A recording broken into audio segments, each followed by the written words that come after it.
Out on the dusty plains, a mysterious woman rides into a cowboy's lonely life, carrying a secret that could break them both. What happens next will melt your heart.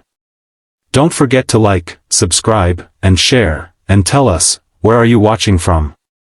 Let's get started. She said, I can't have children. The cowboy smiled, good. I've got enough kids for both.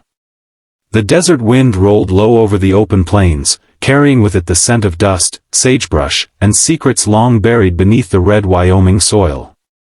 The sun was sinking behind the jagged ridge, turning the world into molten gold, and the sound of distant horses echoed like a heartbeat that refused to die.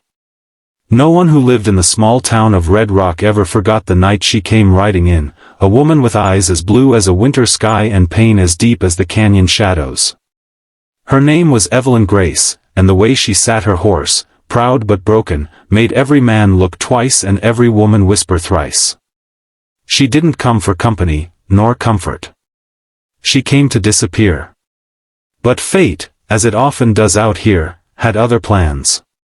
The first time Jack Callahan saw her, he was standing on the porch of the Lazy Creek Ranch, wiping sweat from his neck and watching the horizon like a man waiting for trouble.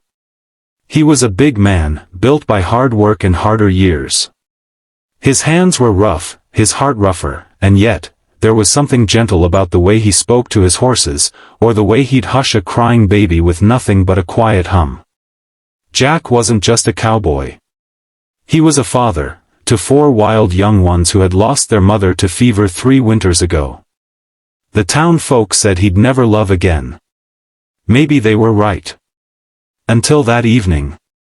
She rode through the gates, slow and cautious, like someone who had run too far and too fast. Her hat was tipped low, and her coat was dusty, but when she raised her head and met his eyes, time stopped.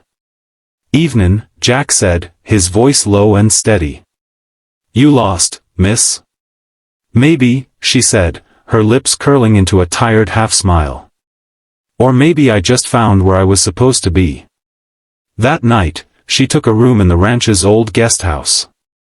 She said little, kept to herself, and moved with the quiet grace of someone used to keeping secrets. Jack noticed the small things, how she flinched when thunder rolled, how her hands trembled when she poured coffee, and how her gaze lingered on the children running through the yard with laughter she could never quite join. The youngest, Maggie, took a liking to her first. Miss Evelyn, she said one morning, tugging at the hem of her coat. Pa says you used to be a teacher. You gonna teach me letters? Evelyn smiled, that rare kind that melted years of sadness. Only if you promise to teach me how to laugh like that again. And for the first time in a long while, she did. Weeks turned to months, and the cold of winter gave way to spring. The prairie came alive again, and so did something in Jack's chest. He tried to ignore it, told himself it was foolishness, that a woman like her didn't belong in a life like his. But every morning, when he saw her helping the kids feed the chickens, her hair coming loose from its braid, the sun catching the faint scar near her jawline, he felt something he hadn't felt since his wife was alive. Hope. One evening, he found her sitting by the corral, watching the sunset bleed into violet and fire. You look like you're fightin' something, he said, leaning against the fence beside her. I am, she whispered. And I'm losin'. Jack studied her face, the sorrow that sat behind her eyes like an unspoken storm. You can talk to me, he said softly. She hesitated, then said, Jack. I can't have children. The words hung heavy in the air, like the echo of a gunshot that couldn't be taken back. Jack didn't move for a long moment. The cattle lowed in the distance, the wind sighed through the pines. Then he smiled, not the way a man smiles to hide his pain, but the way a man smiles when he's finally found peace. Good, he said, voice gentle as dusk. I've got enough kids for both of us. Evelyn turned to him, stunned. You, what? He shrugged, eyes still on the horizon. I ain't lookin' for someone to give me more kids, Evelyn. I'm lookin' for someone who'll love the ones I've got, and maybe remind me how to breathe again. Tears burned behind her eyes. No man had ever said something like that to her. No man had ever meant it. That night, under the soft glow of lantern light, she sat with him on the porch, and the world felt quieter than it had in years. She told him about the past, about the doctor who told her she'd never carry life, about the man who left her because of it, about the family she'd lost and the loneliness that had followed her like a curse. Jack listened. He didn't interrupt, didn't pity her. When she finished, he simply took her hand. "Life ain't about what we can't have," he murmured. "It's about what we do with what we got left." The days after that were different. Evelyn wasn't just a guest anymore, she was part of the ranch, part of the family.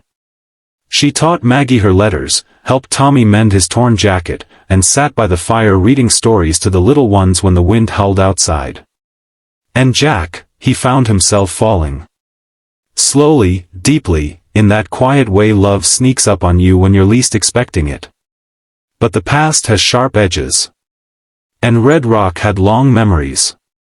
One night, as the wind lashed the windows and lightning split the sky, a stranger rode into town.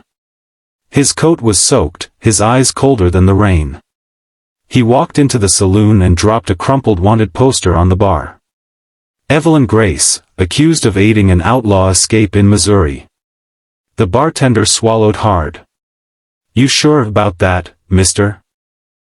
"Sure as death," the man said, tapping the holster at his hip. "I've been tracking her for near a year." The next morning, Jack found the stranger at the ranch gate.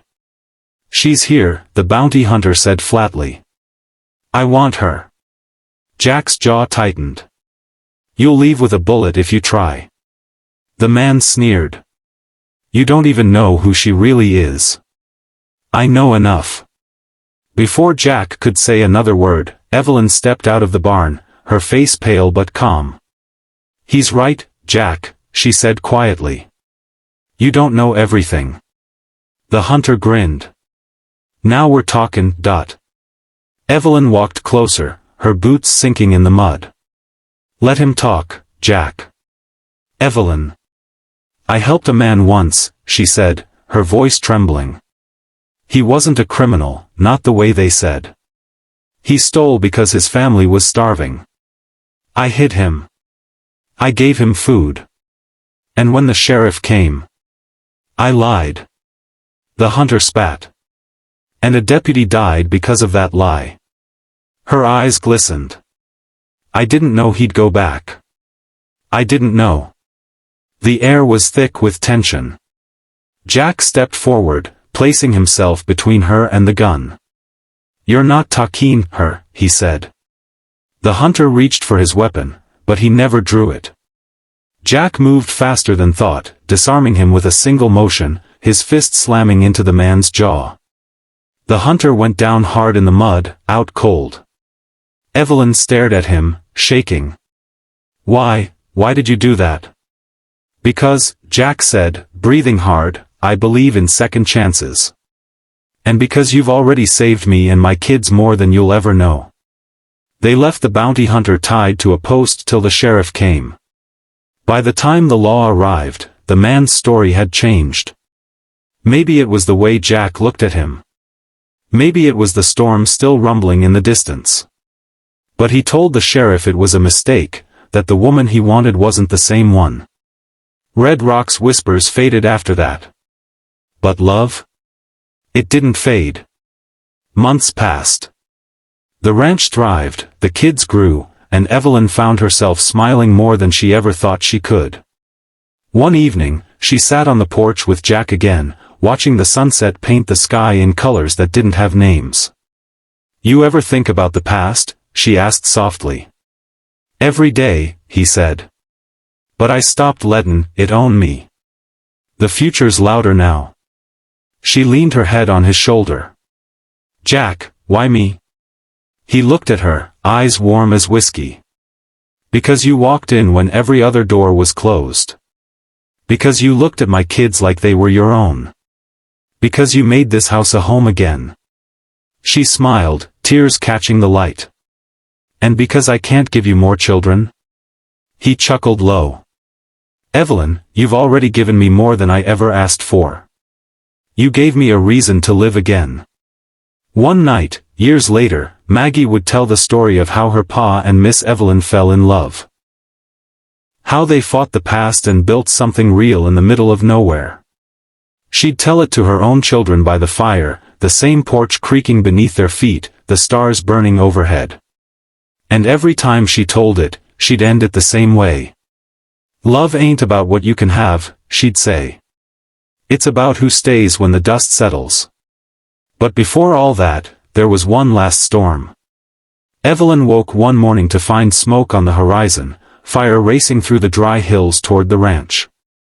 Jack was already saddled up, shouting orders to the hands. "The kids," she cried. "They're with the foreman, go, I'll handle the barn." But she didn't listen. When she saw a small figure dart toward the stables, her heart stopped. Maggie, the little fool, had gone back for her kitten. Evelyn ran through the smoke, her lungs burning, her dress catching sparks. She found Maggie sobbing near the hayloft and scooped her up. The flames roared behind them, closing fast. Just as the beam above them cracked and fell, a strong arm grabbed her, Jack, pulling them both clear, rolling them into the dirt outside as the barn collapsed in fire. When the smoke cleared, the ranch was half gone, but no lives were lost. Evelyn sat by the ashes, holding Maggie tight. Jack knelt beside her, his hand trembling as he brushed soot from her cheek. "You scared me half to death," he whispered. She looked up at him, tears and smoke staining her face. "I couldn't let her die." He smiled through the exhaustion. "That's why I love you." They rebuilt the ranch together. It took a year, maybe two, but it stood again, stronger than before. The world moved on, and so did they. Sometimes, when the nights grew quiet and the stars were bright enough to make you forget your name, Evelyn would look out across the open land and whisper a silent thank you to whatever mercy had led her there. Because in a world full of dust and pain, she had found something rare, a man who didn't see her scars as broken things, but as proof that she'd survived. And Jack Callahan? He knew he'd never needed another child, another start, or another life. All he'd ever needed was the woman who rode in one lonely evening, carrying her past like a shadow, and still found the courage to love again. The wind still rolls low across the Red Rock Plains. The children still laugh in the yard. And if you listen close enough, when the dusk falls and the lanterns glow, you might still hear a man's quiet chuckle and a woman's soft voice answering it, two souls who found each other where the world thought love was long dead. Because out there, under that endless sky, the truth holds steady. Sometimes the heart doesn't need to be healed. It just needs someone brave enough to touch the scars.